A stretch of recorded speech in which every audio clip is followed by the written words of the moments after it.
مشاهدينا الكرام، إليكم هذا الخبر العاجل.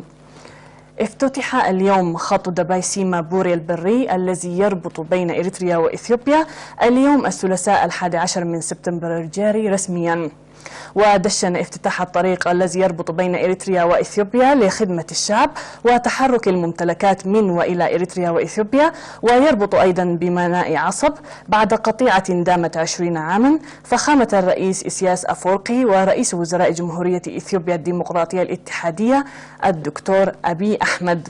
وشارك من جانب إريتريا في مراسم الافتتاح وزير الشؤون الخارجية سيد عثمان صالح، ومستشار الرئيس السيد يمانة جبرآب، وقائد القوات البحرية الإريترية اللواء حمد كاريكاري، وحاكم إقليم جنوب البحر الأحمر السفير محمد سعيد منتاي، وغيرهم من قادة الجيش والمسؤولين في الدولة.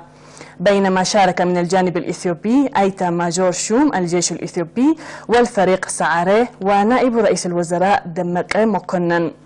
وفي مراسم الافتتاح التي جرت في ضاحية بوري من الجانبين استقبلوا الأعيان يتقدمهم سلطان الرحيتة عبد القادر داوود وآلاف من القوات العسكرية الإريترية والإثيوبية زعيما البلدين بحفاوة كبيرة. وعاد فخامة الرئيس إسياس أفورقي ورئيس الوزراء الدكتور أبي أحمد بعد مساهمتهم في المراسم الافتتاحية إلى العاصمة أسمرة متوجهين إلى سرحة لنفس الهدف. وكانت إحدى بنود الإعلان العام الموقع بين البلدين في 9 من يوليو المنصرم لعام 2018 بدء لقاءات المواصلات والتجارة والاتصالات بين البلدين. وبموجب هذا بدأت خدمات الاتصالات المباشرة في 9 من يوليو المنصرم، وخدمات الخطوط الجوية في 18 من يوليو الماضي، والخدمات البحرية في 5 من سبتمبر الجاري.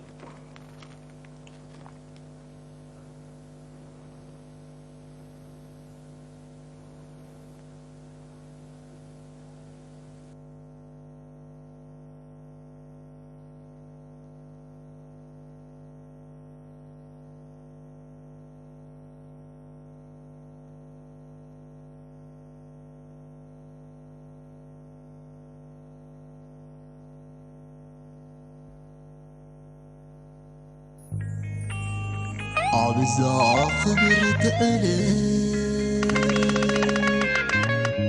نفاقر اندحوات نتصاوت تراخبنا خلنا بزعلك تركابي كون زيوت زي